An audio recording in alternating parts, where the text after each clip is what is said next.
Sunday morning, I'm in the parking lot, and people are coming in to park at the church, and a young lady, she gets out of a car, and I see her coming up towards the building, and we kind of make eye contact, and then all of a sudden her arm flies out, and she shouts, "You!" And I'm looking around like, "You who? You know, who are you talking to?" Welcome to Stories I Didn't Tell Last Sunday. I'm Doug McAllister for Journey Fellowship Church, and joining me today, Ken Mott, our outreach pastor here at Journey. And we're going to talk about servant evangelism, one of the things that we've been doing for 20 years here, Pastor Ken. When you first came on staff, you came on as our evangelism pastor, outreach pastor. So it's been, what year was that, you remember? 2000. 2000. Yeah. We've been together for 22 years. It's a long time. Holy cow. Seems like yesterday, man. Yeah. You started your ministry in Baton Rouge, though, right? When you first got out of Bible school, or Right. you were still in? No, we got out. Yeah, we came down to Baton Rouge. Did you come down here to go to Bible school or to finish with? It was a different training. Yeah, it's kind of just to do inner city So first you ministry. went to North Central. Right. Yep, Yeah, yep. and you were there for what, 4 years? About 5. Yeah. So, You got a 4-year degree in 5 years. That's my kind of education. yeah. So then we came down here to do inner city ministry, and was in Baton Rouge for 18 months, and then we moved to New Orleans. So you were on a church planting team. Yeah. In Baton Rouge, in the inner Right. city. Man, that's cutting edge ministry, right? Yeah, it was. We enjoyed it. Did y'all start from scratch with nobody and just? Yeah. Well, we helped another gentleman that was also planning a church there, and so we were part of his kind of team doing that together. And like I said, we were there for 18 months, and then we all moved to New Orleans. Yeah, and it was there that Connie and I. We left that specific ministry, and then we went to another church that was already established, that was right there in the city, in the heart of the Ninth Ward. Yeah. So you went to Baton Rouge first for a year and a half, planted a church, and then moved into the Ninth Ward. Yeah, and we were there for 8 years. Wow, yeah. 8 years. Yeah. Man. Yeah. How many of your kids were born in Louisiana? Just one. Just Jeremiah. One. So they're all born in Minnesota? 3. Yeah, the first 3 in Minnesota. Yeah. So you're from Michigan. Right. Yep. You and Connie both. Yeah. Went to school in Minnesota, right? Had 5. 3 of your kids, moved down here. Man, there's nothing like going to Bible college, having kids, and a full-time job. Can you make your life any more complicated? That's why we're on the 5-year plan. Yeah, exactly. Because you work full-time, right? While you're going to school. Yeah, always. What'd you do in Minnesota? Anything I could. Yeah. Everything. Yeah. Part-time stuff in the summer. Yeah, usually held 2 jobs in the summer and whatever. Isn't it crazy how much energy you have when you're 20 years old? Yeah, you can't do that now. When you're 20, man, like, I can work, go to school all day, I'll work all night, I'll have some kids, I'll build a family. Yeah. Who needs to sleep, man? Right. Yeah, so you were there as a senior and you got recruited to come to Baton Rouge, right? Which I know that was your life's goal, to come to Louisiana, right? Never. Of all the states I ever thought I might be in, Louisiana was probably not even on the thought list. God has a sense of humor, bro. Exactly. But we love it here. We've been here now, 32 years. Wow. So, longer than you were there. Oh, yeah. Much longer than I was ever in Michigan or home, Louisiana. Man. Are your kids Louisiana kids? Yeah. This is home. Yeah. Definitely. Yeah, so you came down here. You were recruited by SUM to come down when the school was first starting. You guys did a church plant. Then you went to New Orleans, 8 years. And that's where you and I crossed paths. I think we were just starting Journey in 96. Yeah. And you were still in the Ninth Ward, right? Right, we were in the Ninth Ward, and I was. There was a really small ministry. The pastor worked a job. The ministry couldn't really support a full-time pastor, and so he worked a full-time job. I worked a full-time job, and were you trying to get into full-time ministry? Yeah. And I remember just talking to God one day and saying, okay, when's this going to happen? How much longer? You're in your 30s now, and it's like, how much longer are we going to be doing? And you're willing to do anything, but you still, the goal is, hey, if we can do ministry and it actually support us, that would be a whole lot easier than working a full-time job and then do ministry kind of as your side thing. So anyway, I just remember asking God, and God said, well, then when are you going to quit your job? And it was like, never even thought about that. Whoa! And so I told Connie, I said, we got to leave. God said it's time to go. And so I told her, go ahead and look for a church in. So we were still in New Orleans at the time, and we were living actually here in Slidell. And I told Connie, I said, find a church in Slidell that appeals to you and the kids. I said, while we're doing resumes or whatever, we'll just attend that church. Yeah. And she had heard about you. Yeah. And so this would have been I want to say late 98, maybe 99. Yeah. Because I think we first started attending in 99. Right. And so the church was, like 2-3 years old. Yeah. And I think Connie read the article. The local paper, the Century News. Yeah, she did an article about Journey. At Right. that time, it was called Harvest, and they did a big write-up because it's a local paper. There's not a lot of news going on, you know. Right. A church. Let's put that on the front page, and that's how Connie heard about us. And then y'all came to visit. Yeah. And we just moved into a new location on Pontchartrain. Right. Like just a few weeks before y'all came. Yeah, that was great. I got to miss that build out. Yeah, man. All the other ones I've been a part You've of. done all the rest of it yourself. Like, I've been waiting for you, man. We got some build outs to do. Yeah, we did that build out in 98. Yeah. And we moved in 99, and that's when y'all showed up. Yeah, Journey. I think Journey, it was a little over a couple hundred, maybe 250 people. Yeah, about so 200. it was, you were, young and growing, and Right. a lot of things, a lot of fun going on. And, and so we just kind of came in, and one thing kind of led to another. Yeah, Connie actually came on staff as a volunteer with Rachel first. Yeah. So her and Rachel became really good friends from the day one, and then we liked Connie so much we said, "Hey, what's your husband do?" Right. Yeah. Exactly. That's how you got a job, is because of Connie. Yeah. Right. Connie got the whole family there. Yeah. But that's when we got to hang out with y'all, and you told us that you'd been in our central, you planted churches, and man, I said, man, we need you, bro. And you were working at that time. You were managing. A U-Haul. A U-Haul, right? Facility. Not McDonald's. You were U-Haul by then. Yeah. That's right. U-Haul. So I said, hey, you want to work for me? You said, I don't know. I'll think about it. Yeah. You weren't too excited about it, but you said, I'll think about it. Yeah. So, when you're kind of open to anything that God has for you, but I really, because we had worked inner city, a little bit in Minnesota, and then, of course, 8 years in Louisiana, that's 10 years of doing a specific type of ministry. Yeah. And so then coming to a little bit more of a suburban environment, I just didn't know if that was going to be our fit. Right. But, again, God changes things and leads us and guides us and one thing. You and I lived a very similar life on different tracks, but we were parallel the whole time because I went to Bible college, I got out of Bible college, and went to work and did ministry for free. Right. And I did that for 10 years. Just like you did.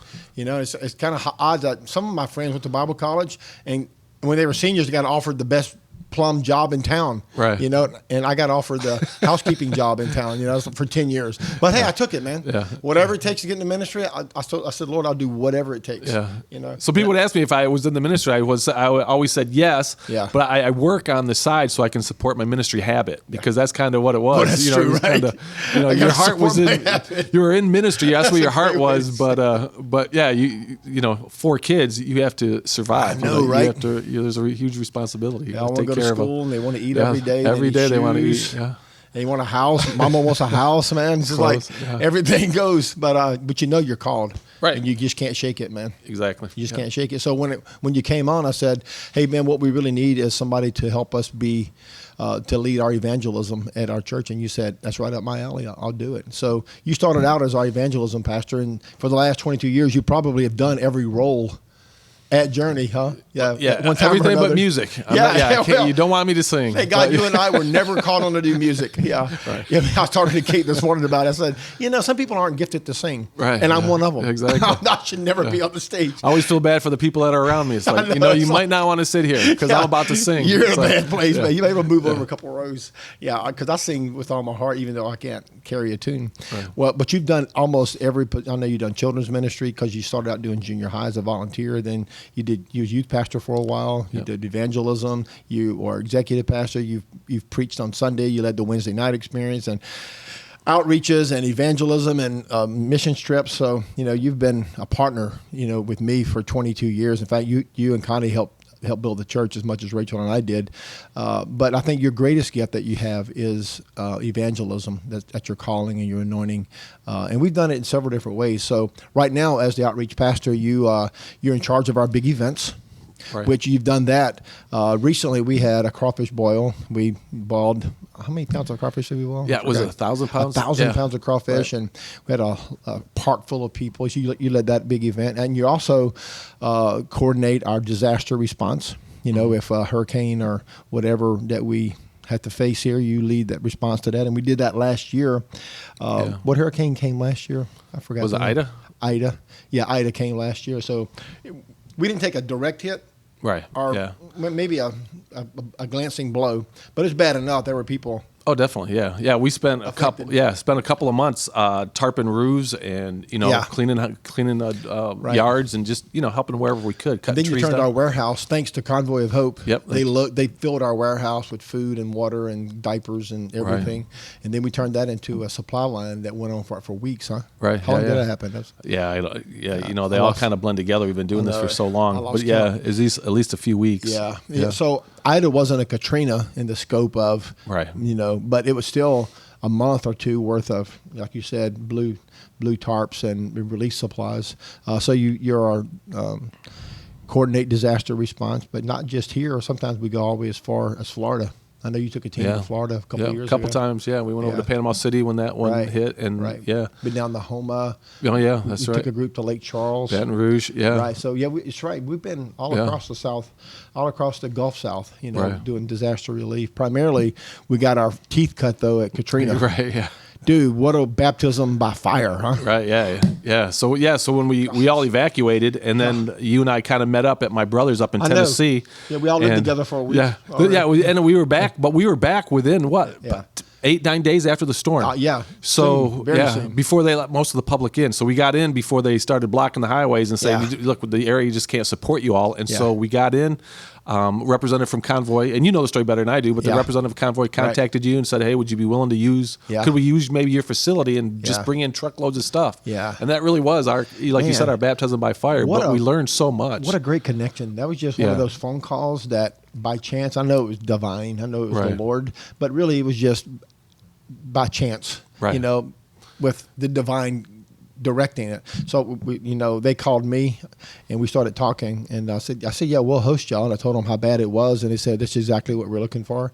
Right. And they began to roll in truckloads. Yeah. I mean, semi after semi. Yeah. How many truckloads did they unload? I don't even remember. We lost count. Every day there was 3 or 4, and we did that for a solid month. Right. So it looked like a Walmart distribution center in our parking lot, just aisle after aisle. And they were stacked up. 8 feet, 10 feet high. Yeah. Oh yeah, it was amazing. It was pretty amazing. It was. Right. And you coordinated that whole outreach. One day I was out on the line with y'all, and I stood there and counted that day over 2,000 cars went through the line that day, because Convoy wanted me to tell them how many cars went through. Yeah. I counted 2,000 cars in one day.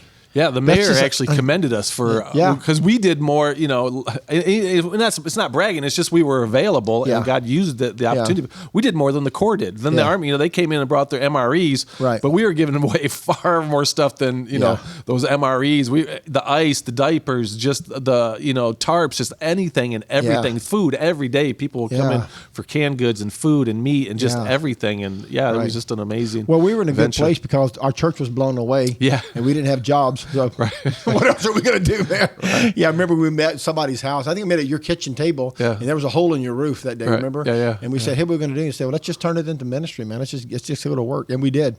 We said, let's just go out there and just help people. So we were all, hurting ourselves, but we just turned our misery into ministry, and turned it to be a great learning experience for us, man, to really learn how to respond. Right, but also I think it was a faith building experience too, because totally, it was you tear up because you remember so many people that were leaving. They were like, we're not coming back. There's just no reason. There's nothing to rebuild, and you said your goodbyes in a line. I know. On a whatever day of the week, and it was just like, we'll never see it. And so heartbreaking. Yeah, what is it? It was 2005. Yeah. So what are we? 15, 18 years later. Yeah. Right. You look back, it's all hindsight. And it was like, we got through it, but at the moment, you didn't know what was going to happen. Right. That disaster of that magnitude hadn't struck the country in, just years and years. They say 100-year storm. Yeah. And so people not knowing. And, even today, New Orleans is nowhere near as big as it was in 2005. And probably never will be again. Probably. Just because of the way, the city flooded, and they know there's no way to those levees are going to give next time again. Right. Yeah. So people are like, I don't want to live there anymore. Right. And that's probably what's the hardest part, because the Sunday before Katrina, we had about 1,300 people at church. Yeah. So that Sunday, we had 3 services. It was, everything was, it was just going great for us.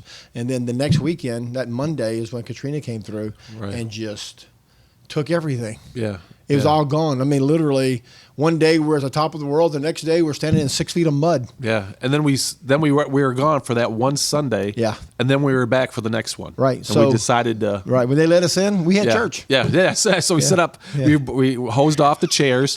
We found a hose in the debris. I think we found a few tents that that we salvaged out that we had used for different outreaches. Right. And we set them up, and we had church. How many people we had that 50. Yeah, it was a real small. Yeah, it was a handful. Yeah, you go from the mountaintop to the valley. And, we were having 3 services and booming, and next Sunday we were in the parking lot. A water line in the building around 5 feet tall. That's right. 5 feet high. Everything. Remember that Sunday, Mr. Paul, who's going to be with the Lord now, got up and sang.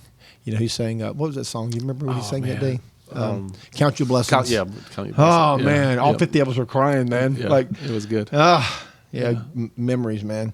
Yeah, and at that time we really didn't know how we were going to rebuild. Right. I mean, we sat there knowing that we were facing the impossible. Everybody who's smart is leaving, and that's what you just said. So many of our church families that were core leaders just bugged out. Right. Yeah. Like, I don't want to live here. And I get it, they got jobs and businesses and children. Safety of their families. Yeah, just all those things. And honestly, I asked God to let me leave too. Yeah. I think we all did. Like, oh my gosh. Hey, Lord, are you done with me here? Because I can I can jet on down. And the Lord said, I didn't say you could go. Right. You still called. Yeah. Go to work. Yeah, it was good. Yeah.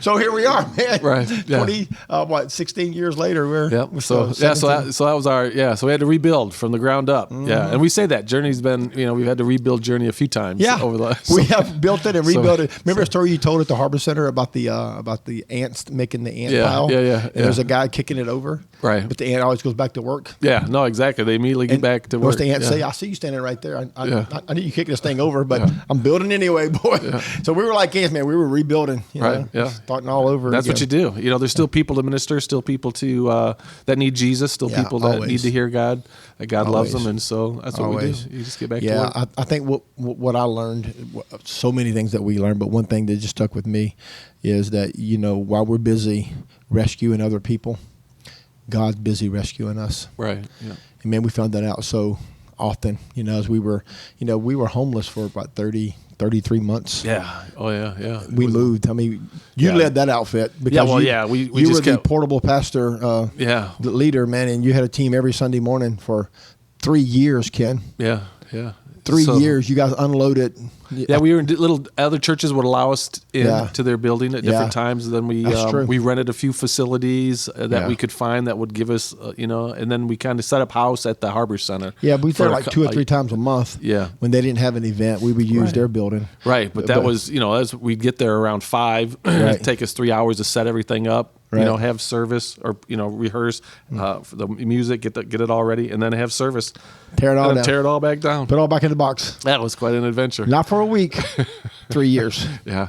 It was like it was quite the challenge. But man, what great memories, huh? Oh yeah. What great stories. Maybe one day on the other side when we're in heaven, we look back. Remember those years we were setting up that church? Again, we were a lot younger. Yeah. If it happened today, we'd have to get our sons to help us. That's right. I don't know if we can make it, bro. It was like, it was special. So anyway, so you've done big events, you've done disaster reliefs, and now you're directing our Go Trips, which are our short-term outreaches to the nations that we've been doing now for 20-some years, and we're still committed to short-term trips. And you're about to go on a short-term trip. Yeah. So tell us a little bit about what a Go Trip is and what you're doing. Yeah, so the Go Trips are obviously there are short-term missions projects that we do, and we do those. Some of them within our country, within our walls, here in America, and then a lot of them are outside. Foreign trips, maybe 8, 10, 12 days, sometimes 2 weeks. But we've been doing those for just about since. Yeah, I think I remember I took my first trip overseas here at Journey, and I think that was 2001 or 2001. We went to Nicaragua. There was some ministry going on there that we were going to try to be involved in and see what we could get moving. And so, and then over the years, different opportunities. I was counting the other day. I think I've done 10 or 11 overseas trips, and then different ones here in the country. Speaking of Nicaragua. Did you take that little plane out to the island? Yeah, to the little Corn Island. Yeah. Oh my gosh, it's such a That little plane, I thought was going to drop out of the sky, man. Yeah, yeah. And literally, when the lady got on and she had her groceries in one hand and a chicken in the other, it was like, all right, this is her live chicken. Yeah, live chicken. Taking it to the island. I got on that plane and they took off and it was going, like it was barely staying up. I'm thinking, oh, we're going to die, man. We're going. Luckily, it didn't fly too high over the water. I looked down and I said, I'm going to die right there because this thing's going down. Yeah, that was probably one of the sketchiest airplane trips. I don't think he had the license to fly. I think he was just somebody in the village. Hey, you want to fly this plane? Yeah. So we went out to the Bluefields. That was on the mainland, and then we went to Little Corn Island. Little Corn, that's what it was. Yeah. So we landed there, and it was, what, a couple miles, you think? How far was that? Yeah, maybe a mile or two. I got deathly sick. Ken, I was so sick. I was throwing up on the plane. Man, people, it was like 4 or 5 of us on the plane or whatever. They all just scattered away from me. It was horrible, man. Yeah, the plane bounced the whole time. The whole time. Yeah, and the fumes were everywhere. The fumes were all around you. It was. I was praying for death. Like, God, please let us all just die because I can't do this. It was one of those third world third world experiences. I also got sick in Costa Rica the same way. We took a plane out to through the rainforest to this little tiny village, man. We barely had enough landing strip to get a plane in, It was like that small. And, man, I was so sick. Oh, my gosh. Yeah. I've been sick in a couple countries. Yeah. But I remember that little Corn Island for, there's a couple things. First of all, it was like a little paradise, though. I mean, we stayed on this little, I don't know, it was like a little shack, but literally you had a walkway and you were over the ocean. Yeah. And the water was as crystal blue as you could see all the way down. And that's what they were doing. They were diving for lobsters. And they were getting decompression sickness at a higher rate than anywhere in the world. And they were, and they I remember all that. And we were seeing if we could get a tank in there, a decompression tank. Anyway. That's right. But I remember staying in there thinking, oh my gosh, such poverty and such beauty all hand in hand. Yeah. And I remember when we went out to dinner and I asked the gentleman, I said, what do we eat? He goes, we eat lobster. We eat a lot of lobster here. I said, okay, but how much is a lobster? And he goes, well, it's only $5. And I thought, $5 for a lobster? That's as cheap as you're ever going to see. I said, okay, I'll have the lobster. And when it came, it wasn't one, it was 2 lobsters for $5. I know, right? Oh my goodness. It was like luxury eating So, and poverty prices. It's like, like both worlds just collided there, and it was paradise, man. Oh yeah, it was very pretty as far as the scenery and the water and the food. But then again, the people lived in abject poverty. I mean, it was stark. It was just so dirt floors, little shacks, tents, just So And, you see that you see that in so many places. Yeah, in fact, everywhere we've been, I think we've done 100 outreaches over the 25 years or so, whatever we've been doing them, and we've taken about 1,000 people with us on short-term trips. And you've led probably 10 or how many have you been on? 10 or 11 outside our borders. That you led. So we've been all over the world. I think we've been in 20. Is it 23 or 25 countries? Yeah, it's been a lot. Yeah. Yeah, there's the list right there. So, it's a couple dozen countries that we've been in, and, we always go with the purpose of how can we serve that pastor and that missionary. Yeah, no, definitely. Yeah, we want to serve the pastor. We want to serve his vision. We're not there to do what God called us to do necessarily. We're called to be a part of what God's doing, and who better else to partner with than the man or the woman that are there, that are praying every day for their communities. And so what do we do? We want to bless them and be a part of what they're doing. And so we just kind of tell them, hey, whatever we can do to help you, and then and then they ask us, what can we do? Usually, it's reciprocal. You reciprocate. What do you have? If there's medical people on the team, then you say, hey, we have medical folks. Would that benefit you? And they're like, and if it does, we kind of dovetail those things together. But it's always again with the purpose of serving. Yeah, and we've always built the outreach around the needs of the pastor. Like we've done everything from building a building to doing street evangelism to doing medical clinics, eyeglass clinics, or Sunday school teaching, for kids. Just anything.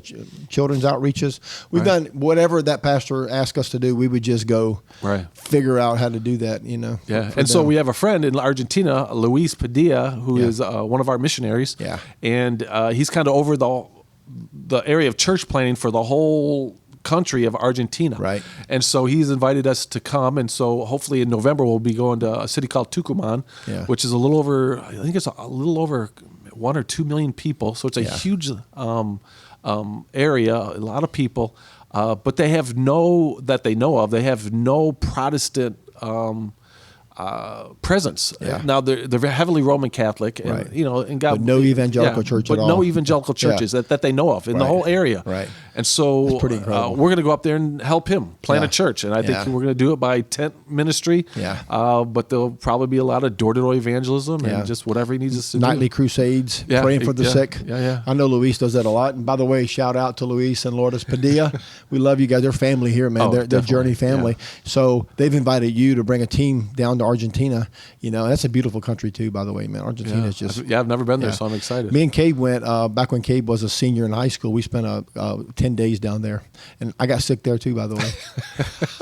I got sick. He took me to the dam to go fishing. Me and Cade and Louis said we had a day off. He said, "Hey, you want to go down to the dam to fish?" I said, "Absolutely." I didn't know it was a 5-hour truck drive through the hills. Oh my gosh! So anyway, Cade and Louis fished. I slept for 5 hours. And once I got there, I didn't move. But it's a beautiful country, man. Mountains and beaches, and it's just scenic. Millions and millions of people, and you guys are gonna be planting a brand new church, which among unreached people, that's just the heart of God. I think, So we're excited, especially after the last few years where kind of the travel overseas has been so limited because of COVID and all the different restrictions and those types of things. But now, as we're kind of moving our way out of that, we opened up. We didn't really know even if people would go. Yeah. And when I remember asking Luis, I said, "Look, how big of a team can we get?" And he said, "Look, maybe 10 or so would be, 8 to 10 would be optimum." And I thought, will we even find 8 or 10 people? And we had 15 people sign up. I only had to announce it one time. We had 15 people sign up. You mentioned it once. Yeah. And after kind of a few weeks of, seeing if people are really serious, because, it's a big investment and those type of things.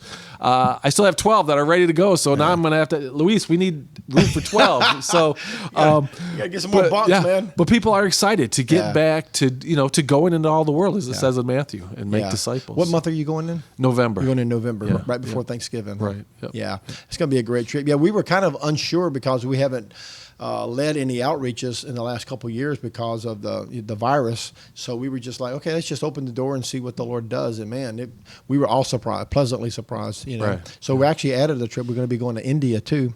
October. So Al and Hans are leading that trip. They'll be going to support the ministry of Santos and Anjali and their church planting effort. And by the way, Santos, if you're watching, we love you and we believe in you.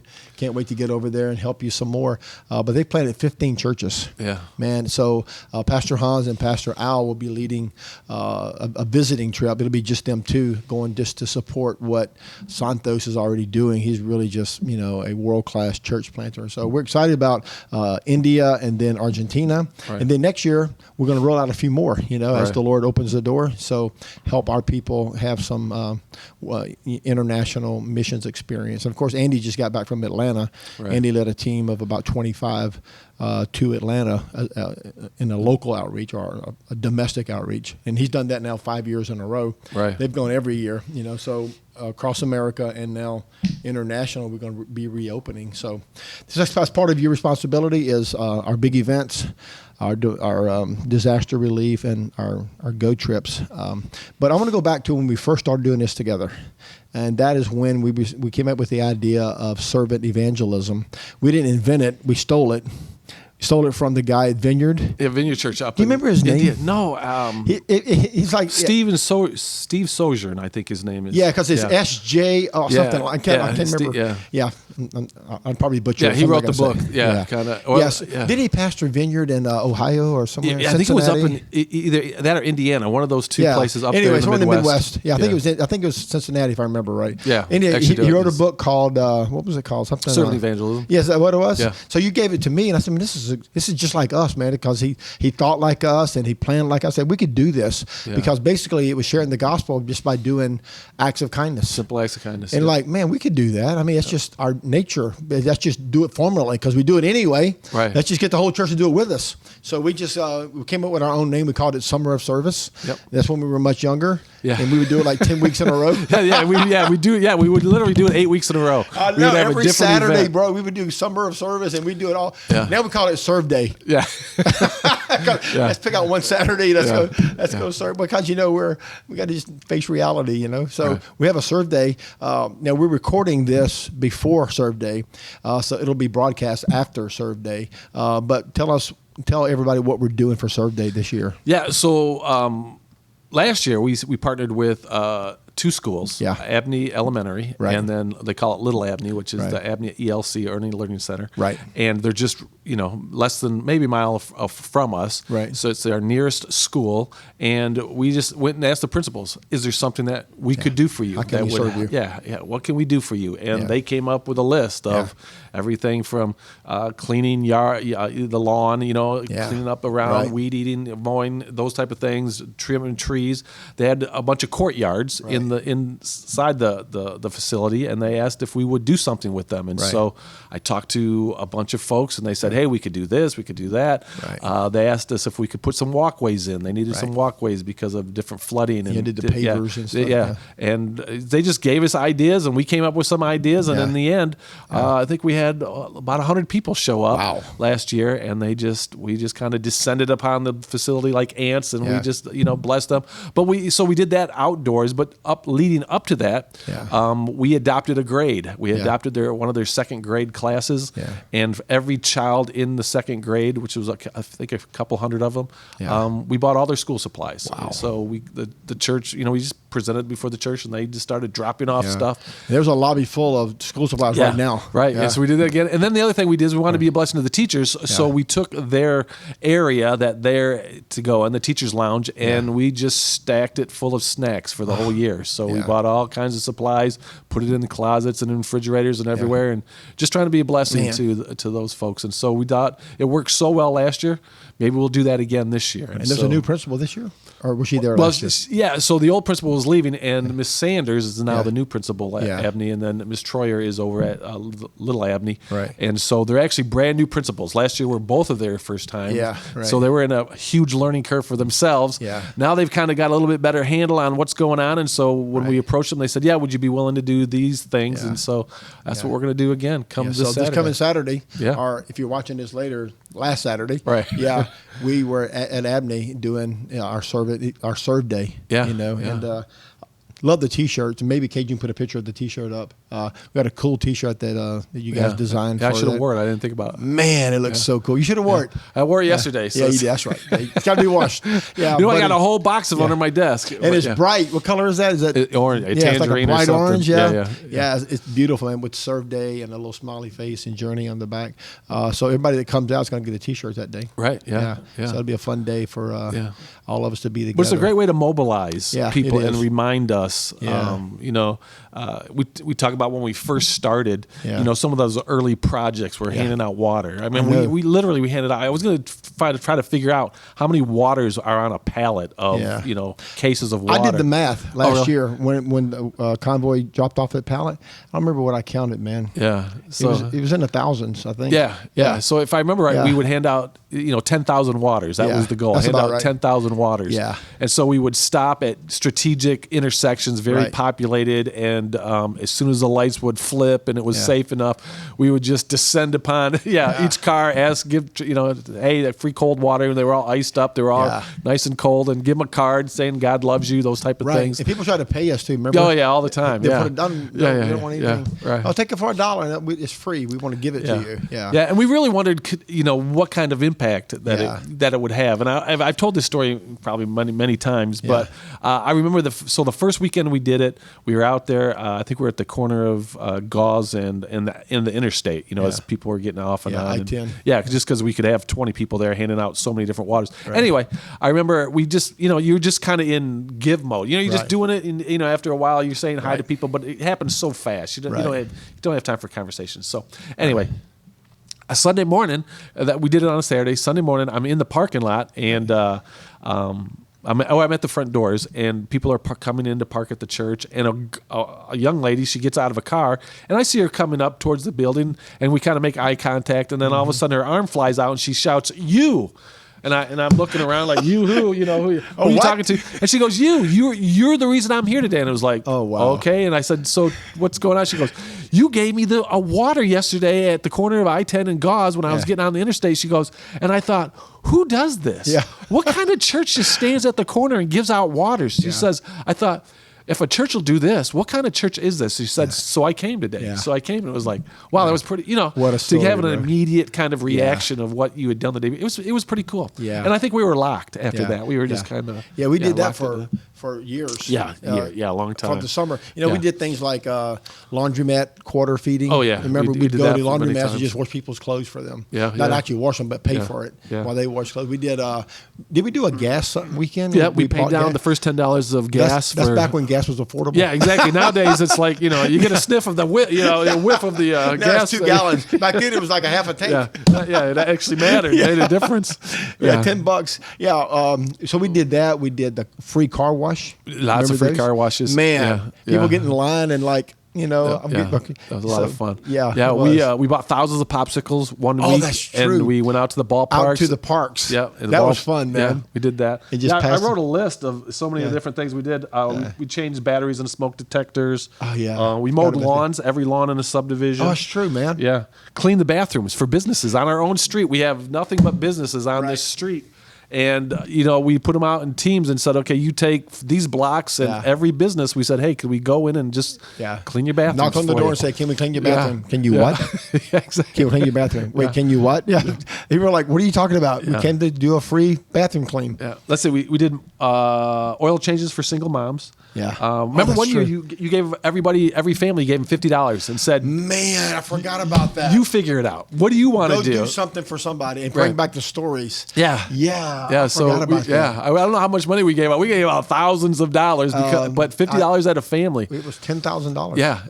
And people we said go and just do an act of kindness. Yeah. And then they would give us the stories afterwards on what they decided to do. It was just overwhelming. It was amazing. It was overwhelming. Remember the time we did the pay it forward?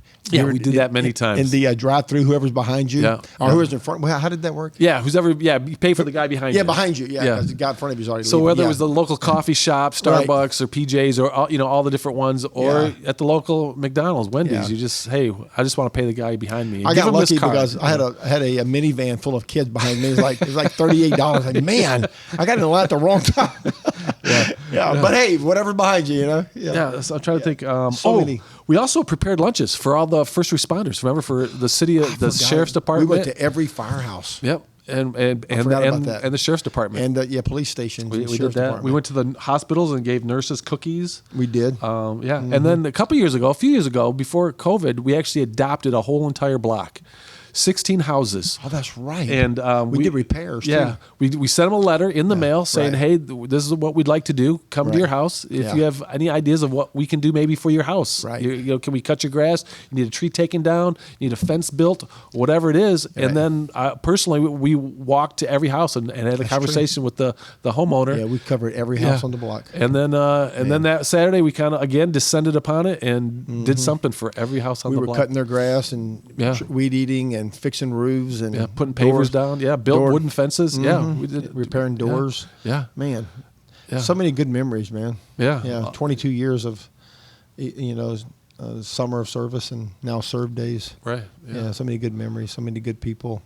And man, what a way just to reach the community. Jesus said that if you give a cup of cold water in my name, right, that the Father in heaven notices. I just think it doesn't have to be a world-changing event. It could be as simple as a cold bottle of water. Right. I know one of the stories that Luis tells when he and his team were just planting the campus on the West Bank. They did a water day on Saturday, and they spent all day giving out water. And one family rolled up at the red light, and Luis knocked on the window, and the guy said, "I don't want one." And the wife said, "No, take it." So he put the window down and he took it, the bottle of water, and they got into a conversation. Well, it turned out that family had just lost a child through a disease, and they were just devastated. And Luis was able to just take that family and love them. They became part of the church planning team and stayed with them. They were in the military. They stayed with them until they got transferred to another location. But all through a bottle of cold water, it turned into a 2-year ministry relationship, where God was able just to do so many cool things in people's lives. Yeah, I think that's, you think about why do random acts of kindness or, those type of things. But it's that's what Jesus did. He as he moved from town to town, he was just ministering to needs. Yeah. And so many times it was just a physical need, because sometimes you can't get to the spiritual man until you reach something physically in their lives. Well, one of the gospel writers said that Jesus went about doing good. Right. Yeah. He didn't describe it. He just said, well, doing good. Right. Like he healed the sick, or, the woman caught in the act of adultery, or, he stopped the funeral procession. And, sometimes he just prayed for the sick. And, he was always doing something, to add value to people. And I think that's been one of our strengths as a church as a whole, is we've never really thought that it was all about just telling people to come into the building. Yeah. We've always had that mindset that you got to blow out of the four walls that people gather in on a Sunday, because the church is the people. And we're not in this building all but maybe a couple hours a week. Right. And so we need to be God's people. John 13 says, Jesus says, and they'll know you are my disciples by your love for one another. So those random acts of kindness that's the display of God's heart to people in a very tangible way. And we've been blessed at Journey for 25 years because we haven't had a great building to stay inside of anyway. Yeah, right. Yeah, exactly. Yeah. we've been around. We've been at a storefront most of our time, which it seemed to be God's plan for us. So we kind of been compelled to go out, which is a great verse. Go out into the highways and compel those to come in. Right. For that the celebration may be full. That the party could be filled. And I think that's probably the heart of God is not just getting people to come into the building, but getting us to go to people. Go into all the world. Definitely. Yeah. Yeah. And so we have this opportunity coming up this weekend, but again, although it's kind of focused that one day of the year right now. Yeah. It's really to kind of remind us that there are opportunities, all around us. If we just look for them, if we will just take them. Yeah. And in a society where we're just moving so fast, it's hard. You have to tell yourself almost, hey, stop, slow down. Right. Here's somebody that's in need, or you see something and you think, okay, I could actually maybe help in this area. And one of the greatest things I think benefits of the Serve Day is all the relationship that's built while you're sweating together. Yeah, that's true. Yeah. Out there moving pavers or weeding gardens or whatever. You just are doing life with other believers. I think it's just such a powerful bond that you make with people. Definitely. And Serve Day is a powerful outreach, man. I'm just excited about it. So, man, there's so many things that's just going on at the church over the years. I think that we can celebrate, and whether it's a Serve Day, giving out a bottle of water, or planting a church in a foreign country. Right. One definitely is just as important as the other. God can change a life with a bottle of water or with a brand new church plant. And in your role now as our outreach pastor, not only are you doing Serve Day, we got big events, we got foreign mission trips, we call them Go trips, and of course disaster relief. We're always looking for new ways to get people engaged in in ministry, and going to the nations or the neighborhoods in this case. Yeah, definitely. All right, anything you want to add before we wrap it up? No, I think we've covered a lot of it. Man. But yeah, I would say just kind of what I was just talking about. There are just opportunities around us every day. Yeah. You see somebody. I was in New Orleans. I was coming back over the bridge, and I saw a car pulled over the side of the road, and I thought maybe I can help. Yeah. So so I get out.